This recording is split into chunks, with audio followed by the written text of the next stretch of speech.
Well, good. All right, so I'm going to go ahead and start. I apologize for the delay. I guess Drew was having some audio problems, and so and we've got, I don't know, 120 people or so on the line here, so or more. I stopped counting after a while, so I'm just going to go ahead and jump in. My name is Cy Smith. I'm the State Geospatial Information Officer for the state of Oregon, and I am past president of the National States Geographic Information Council, past president of URESA, the Urban Regional Information Systems Association, and I'm past chair, sort of one of the founding chairs, I guess, of COGO, the Coalition of Geospatial Organizations, which is 13 organizations that represent about 170,000 GIS practitioners around the country. So I have been working on the Geospatial Data Act off and on for the last, I don't know, 2 or 3 years probably, and more intensely over the last year. The Geospatial Data Act that we're talking about is S2128, and the companion bill, the identical companion bill, which is in the House, H.R. 4395. So I'm going to talk about, basically I'm going to give you some of the background because I think it's important for folks to kind of be on the same page and understand some of the history of this, because it explains why this is an important bill and an important concept. And in order for you to support it, and I hope that at the end of this you will all be supportive of this, of these two bills, I think you need to understand the history and the background. In the beginning, there was chaos, and basically what I mean by that is that before before the FGDC, before the National Spatial Data Infrastructure, there were still, there were federal agencies that were producing geospatial data for their business purposes. They were duplicating a lot of that data development and the management and use of that data. No one could say how much money was being spent. There weren't a lot of partnerships with states and locals, and basically no one seemed to be in charge. So in 1993, President Clinton signed Executive Order 12906, and that authorized the Federal Geographic Data Committee, the FGDC, to coordinate geospatial data development and management and use. It envisioned a national spatial data infrastructure, and it directed federal agencies to work together and with states, locals, tribes, regional governments, etc. Problem solved? Not really. And yet today, there's still chaos. We still have federal agencies duplicating data development, management, and use, and that's not just to say federal agencies, states and locals do that too. No one can say how much money is being spent on geospatial data. There's not a lot of partnerships with states and locals, at least not to the extent that there should be. And again, basically no one seems to be in charge because the FGDC really doesn't have the authority that it needs to make this all work. The Geospatial Data Act of 2017 actually started as a concept in 2013. Tim Petty in Senator Risch's office was one of the original folks that helped start this. Senator Risch is a Republican from Idaho, and Tim was one of his lead staffers. The NISJIC leadership and others started discussing and drafting a Geospatial Data Act concept with Tim, but it wasn't ever introduced in that Congress. Tim started discussing it with Ed Cox in Senator Hatch's office in 2014, and Ed met with the Congressional Research Service and the Congressional Legal Counsel, and he started drafting. And he spent, I believe he spent probably, well, he spent many months, I don't know if it was up to a year, but he spent many months working on the Geospatial Data Act of what turned out to be the Geospatial Data Act of 2015, and he was basically codifying that original executive order, 12906. There was another executive order that came along after that that affected Defense Department data and so on, and he it was related to 9/11 and that kind of thing. And so he was codifying that, and he was codifying Circular A16 from the Office of Management and Budget. Those are the things that were on the executive branch side were sort of the governance mechanism for geospatial data. So Ed was using those and trying to codify those and write those into law. The result of Ed's work was introduced in the 114th Congress as Senate Bill S-740. Unfortunately, S-740 died in committee due to opposition. Principally, that opposition came from MAPS, the Management Association for Private Photogrammetric Surveyors. And I'm not exactly sure what the opposition was about, but I believe that it was primarily based on the fact that that there was not procurement language in that bill, and they wanted to have some procurement language in that bill. So they opposed it, and it didn't make it out of committee. So after that Congress, that was the 114th Congress, Senator Hatch wanted to introduce the Geospatial Data Act in the 115th Congress. Ed was still working on it. Ed Cox, he really wanted to move it forward. So he went to MAPS and he asked them to help, and they said that they would need to add procurement language. If we wanted their support, we needed to add procurement language. So they provided some procurement language. It got added into the bill, and Ed came to NISJIC and said, hey guys, I know that you have some expertise on this. Can you advise us on this proposed addition of procurement language that MAPS has offered?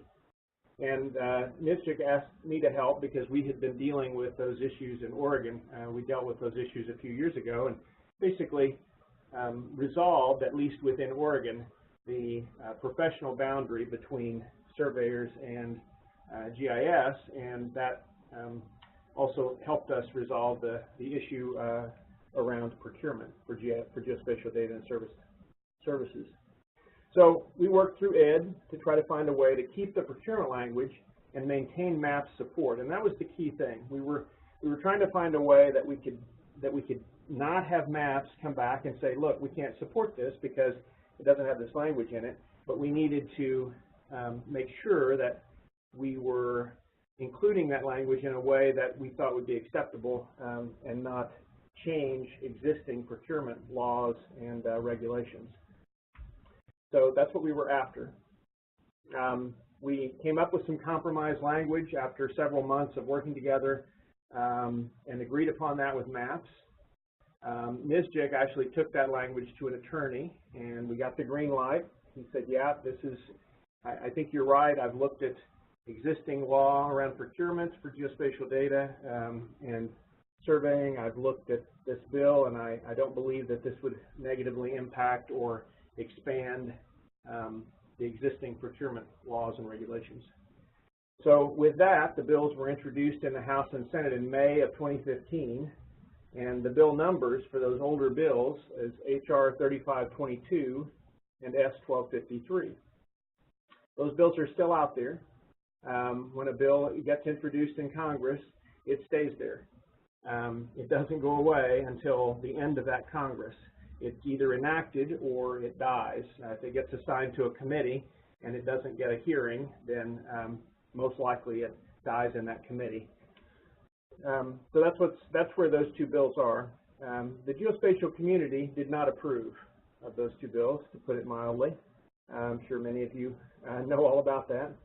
There was considerable disagreement as to the likely impact of the language on geospatial procurement. So there was a lot of discussion about that, and ultimately we had to find a different path. Based on the fact that we couldn't reach agreement on the procurement language within the community, and there was a lot of opposition to that language in those two bills, the Coalition of Geospatial Organizations was asked to see if we could find a compromise. That group includes MAPS and the National Society of Professional Surveyors. It also includes NISJIC and URISA. It includes UCGIS, University Consortium for GIS. It includes IAAO, the International Association of Assessing Officers, a number of other organizations. So we got together in July, I believe, or maybe it was June. The COGO work group was formed, and we spent about 3 months trying to figure out if we could come up with a compromise. Basically, we couldn't agree. So the work group, I led that work group, and we worked at it pretty hard. we could not come up with a compromise around the language that everybody could agree to. So at the end of the day, the only way that COGO can agree on or can take a policy position is if they have unanimous consent. And without getting everyone to agree in the work group, we couldn't reach unanimous consent on the bills, and so we stopped our work. At that point, AAG and NSGIC started working with Senator Hatch's staff to modify the language. New bills were introduced as the GDA, the Geospatial Data Act of 2017, on November 15th, 2017. That was GIS Day. We did that for a reason, because we wanted to get some more publicity around the bills and their introduction. And I've got links here to the two bills. I'm going to open up the bills in just a moment and show you precisely what was changed in the bills. And I do want to mention here that MAPS and NSPS continue to support the older versions of the bills. So let me go to the next slide. Okay, so on the next slide, I'm imagining that this presentation will be made available to people to download or to listen to or what have you. And so I put together a slide that explains the changes. But I'm going to walk through those in the presentation here. So I'm going to go back to this last slide, and I'm going to open up the bill, and I'm going to try to figure out how to get it on the screen here. There we go. And here's the text of the bill. So, and we're looking at the Senate bill, but again, the Senate bill and the House bill are exactly the same. So in the Senate bill in Section 2, the first change that I mentioned in the slide, Section 2, subparagraph 5, the term geospatial data. So when you look at that, what I have on the screen now is the total definition for geospatial data. It starts in 5, and it's A, B, C, D, and then these sub lines 1 through 4. Much shorter definition of geospatial data, and this definition harkens back to the definition, the simpler definition that was in the Geospatial Data Act of 2015, which was S740. You can still Google that and find the text on that. This definition follows that one very closely. So we were able to go back to a simpler definition of geospatial data based on the fact that we were not trying to accommodate the procurement language further in the bill. So that's the first change. Then we go to Section 3, and the next change is in Section 3, we moved the Federal Geographic Data Committee from we're proposing to move it from the Department of the Interior to the Office of Management and Budget. And the reason for that is primarily that the Office of Management and Budget has much more control over agency budgets and is actually able to tell all the various agencies in the executive branch what they can and can't spend money on, whereas one of the agencies, the Department of Interior, really doesn't have that kind of authority internally within their agency already. So, so we moved FGDC to the Office of Management and Budget, and that was in 3A, and then in 3B, number 1, the chairperson and vice chairperson, the director of OMB is now the chair of the Federal Geographic Data Committee, and the Secretary of the Interior is the vice chair of the committee, and that was reversed in within the executive order and the way that things have been up till this point. The DOI secretary was the chair, and OMB director was the vice chair. So that's the second change. The third change is in Section 8, so I'm just going to scroll down to Section 8, 5, 7, 8. So Section 8 is about the Geo Platform. There are two changes here. One is in Section B, subsection 3, down here near the bottom. I'm going to scroll down just a little bit more. Right here, And what it's saying is that basically it's indicating that licensed data that a federal agency buys from a commercial vendor, let's say it's they buy road centerline data from a private company. It's licensed to that agency. That is not included in the Geo Platform. It would not be included as geospatial data to be managed and placed in the Geo Platform. So that was one thing that we wanted to do there. And then the clarification, C, all of that language is new, and that indicates that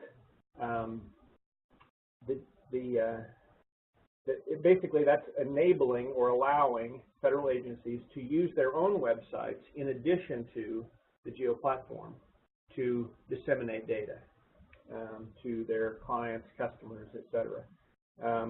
They're not simply limited to only being able to use the Geo Platform for disseminating geospatial data. They can also use their website, but it has to be on the Geo Platform as well.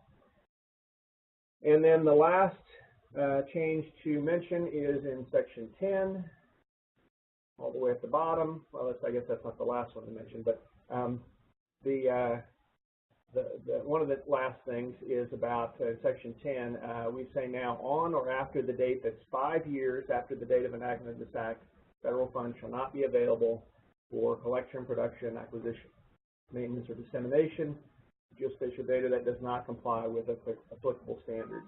So non-standardized data is not going to be funded 5 years from now. Originally, that language said 4 years from now. We got a little bit of pushback that maybe agencies might need a little bit more time. We sort of acquiesced to that and said, well, all right, we can make it 5 years, but we can't push it out too far. So that was where we are with that. And then the last change, as you can see here, this is the bottom of the bill, Sections 11 and 12, which were the procurement language that was objectionable to quite a number of folks. That has been removed from the bills. So I will move that, go back to the presentation, and this basically just summarizes everything that I just walked you through. So that slide is in the presentation in case folks access this later. There are a number of sponsors for the bill at this point.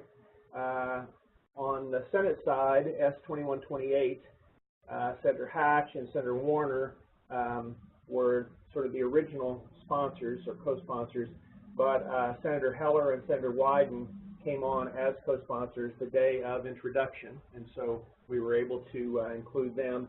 And then since then, we've had Senator Boozman from Arkansas and Senator Klobuchar. They came on, I believe they may have come on that same day as well. And then Senator Merkley from Oregon, I received word that he is going to co-sponsor and got that word last week, so I believe he's on now. He may not be listed on the website yet. And then on the House side, H.R. 4395, co-sponsors Westerman and Moulton introduced, and so I see, and you all probably saw because I'm sharing my screen, I've got a question just now, so we will go back to that. I think you all are going to get time to answer, ask questions, and I'll have some time to answer them. But that one was about underground data. And then Heck and Cook have signed on to co-sponsor on the House side. And they've been the bills have been assigned to committees. It's the same committees that they were assigned to in May. So the new bills have been assigned to those same committees. The committee on the Senate side, the Committee on Commerce, Science, and Transportation, and on the House side, they were assigned to two committees, Committee on Science, Space, and Technology, and the Committee on Oversight and Government Reform. Senators Hatch and Representative Westerman have told the committees that they don't want a hearing on either of the older bills, so it would be extremely unusual if those bills got a hearing, with the sponsors saying that they don't want a hearing. And then they both requested hearings on the new bills.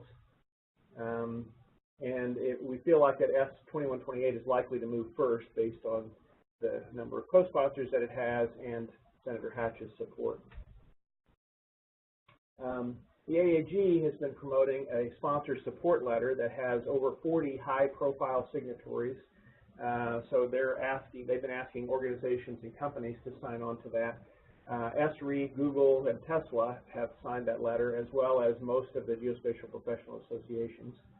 And the Society of Conservation GIS has sanctioned a petition to support the Geospatial Data Act of 2017. And I'm going to open that here in just a second just to show you that. It would be great if more people would get out there and sign that petition, but this is the link for that. And then Senator Hatch's office is now collecting suggestions for potential tweaks to the bill. So there could be a few things. If folks have ideas that you think we need to add something, or there are some other tweaks, we can certainly get those into the list and start talking about them. I think this is my last slide. We had a call about 2 weeks ago to discuss strategy and next steps to get the bill enacted, to get the bills enacted, and it's kind of a daunting task. Getting anything through this Congress is difficult, even if you have bipartisan support. So there are lots of things that need to be done. Things have to happen just right in order to make it happen, but we really need more support, and that's one of the key things that needs to happen. So letters, phone calls, etc. are great to your representatives and senators. And then this petition, which I will slide back over here. This is what the petition looks like, and you click on the map here, and it opens up the petition, and you can sign it. And so it would be great if more of you could do that. And that, I believe, is my last slide. So I'm going to see if I can. That didn't work.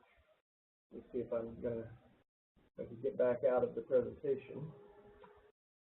Close that. There we go. Now, close that. I was going to see if I could see comments. I don't know if Drew would be able to open the mics and let people ask questions, or I'm not sure how you would do that. We're kind of flying a little blind without Drew here to guide things. I know there was a question about underground utilities. I was hoping I could get back to the chat. Let me see here if I can do that. Uh-oh.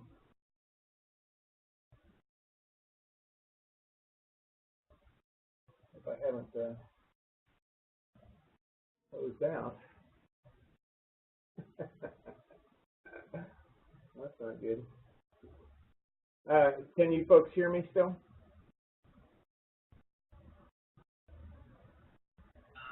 I can hear you. Okay. Well, I'm seeing lots of questions. Having trouble finding the piece that lets me see the chat. I could answer those if I could figure that part out.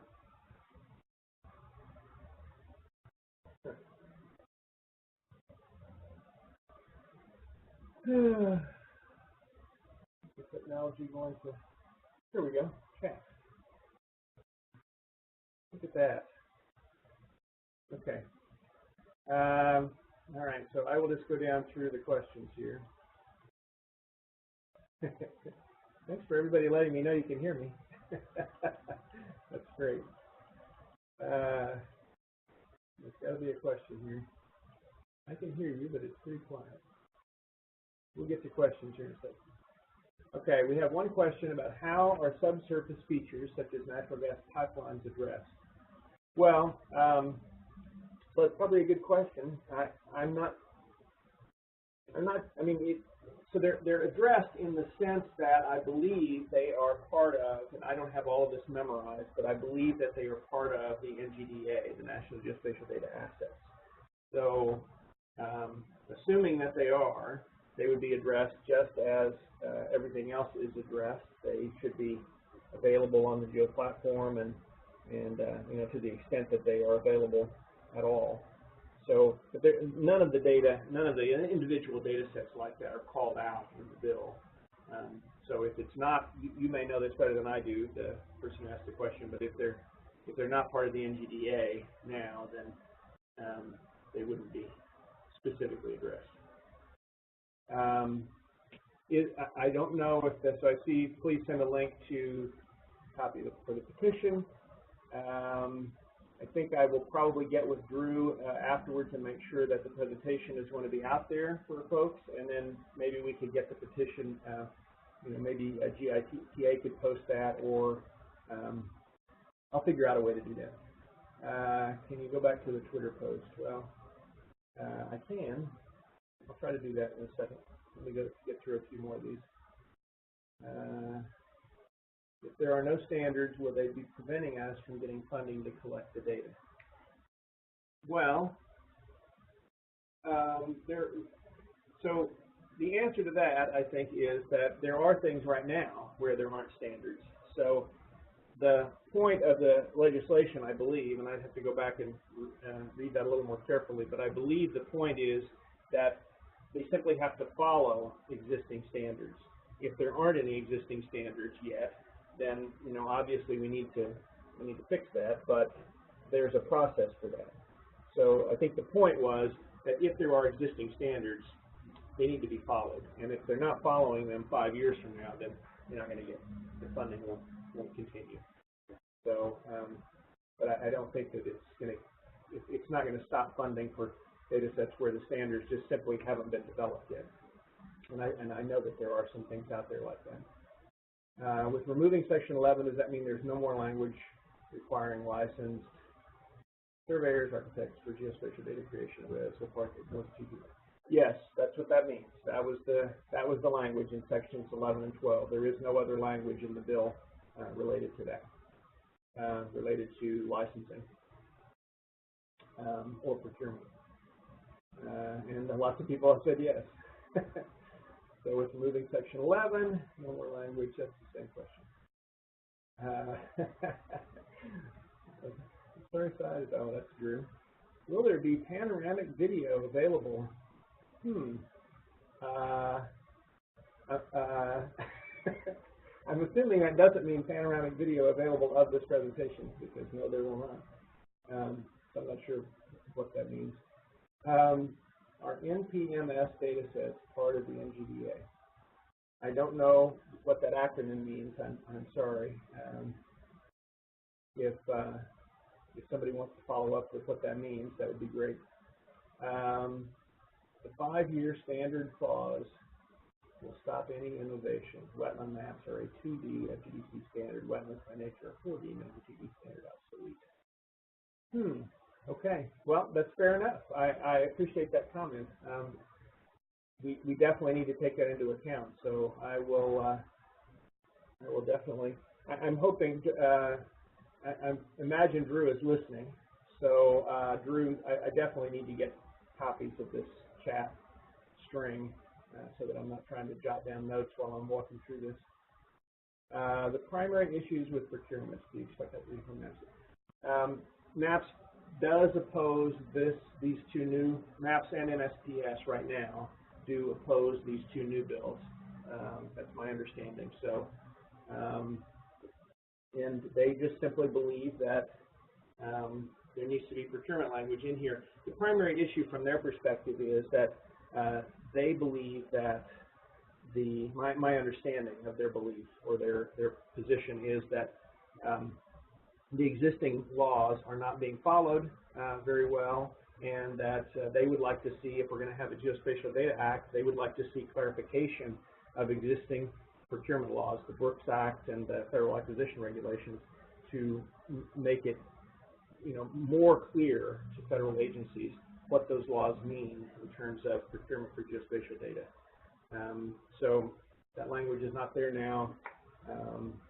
Folks believe that that should be handled in a different way or in a different place, different time.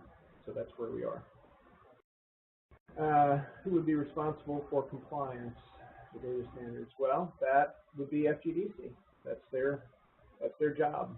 So the lead agency is the first level of compliance, and the lead agency for a particular data set would be the one that's really responsible for it. But FGDC would be watching and doing quality control, that kind of thing. The GDA mentions the Geo Platform. How does this deal with state and local government authoritative data? Well, the idea is that state and local government authoritative data would make its way into the Geo Platform. So, and that's been the intention of data.gov and the Geo Platform all along. The GDA mentions that. Okay, sorry, that's the same question. Oh, good. There is the. Hopefully, you all are looking at the chat, but there's the link to the petition. Thank you to Nicholas for that. So that's in the chat, and I assume you all can scroll through that as well. Why isn't there language on who's responsible for layers? Transportation has been mostly at the state level, for example. Well, the language is, in a bill, there have to be some generalities made. It doesn't have to be, I guess, but to me, that's the right way to write a bill. You don't put all the detail in there, so they simply refer to lead agencies. So there would be a lead agency for each of the NGDA assets, and that is defined by the FGDC, who the lead agency is. So, but you're right, a lot of transportation data is done at the state level and at the local level, frankly. So when I'm dealing with transportation data in Oregon, our Oregon Department of Transportation is aggregating data from local providers, county and city public works offices primarily, and pulling that together into a statewide data set. And then we would, hopefully that's our authoritative road center line. We would share that with the Geo Platform, and it would be available. That would be Oregon's component of transportation theme. So basically, the language in the bill is intended to have those lead agencies be defined, but that kind of gets at, I think, one of the key points about the bill. It's not the perfect bill. It's the best that we can do right now, but it does not lay out the governance structure for a national spatial data infrastructure yet. I think it's a place where we can do that. We can modify it over time to have governance for national spatial data infrastructure, but we're not doing that in this bill. We need to get something in place now that allows us to do the things that this bill will do. Number one, it puts somebody in charge, basically, at the federal level, and it provides for congressional oversight. And that's a really key thing. Providing for congressional oversight is going to provide the FGDC with the authority that it needs to make this happen and to stop duplication, but it's also going to allow for the ability to know how much money is being spent, at least at some level. Right now, there's no way to tell that. And when we can do that, then that will make all of this work that's being done visible, and the importance of it will become much more apparent. And I think that will help us be able to create truly a national spatial data infrastructure. But we've got to get that. We've got to kind of shine a light on it first. And to me, that's a big part of what this bill is about. And we can keep going. There's more of the petition. There's another link to the petition. Signs on the Fiji questions here. Okay. The webinar will be posted at gita.org. Can you highlight the significant changes from the previous version to this revised version? Yeah, and so I did that. That's in the slide deck. And just quickly again, section 2. There's a new, shorter definition of geospatial data. Section 3. Okay, I'm going to have to open it. I thought I was going to be able to.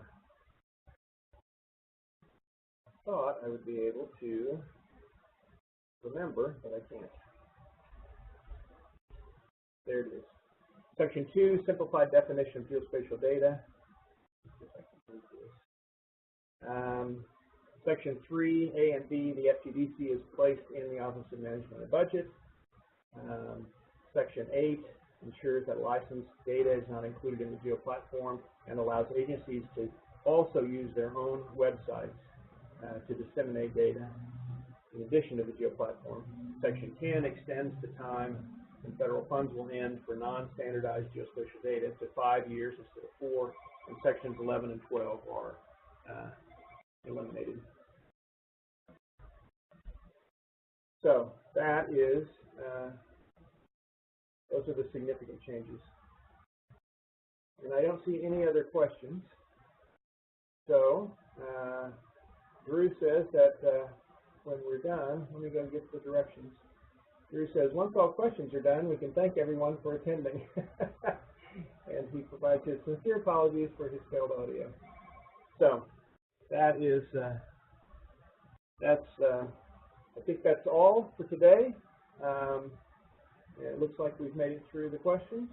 I apologize if I wasn't able to answer all of them, but I really appreciate you all attending, and please get out there and support these two new bills, 2128 and 4395. Thanks, folks. Bye now.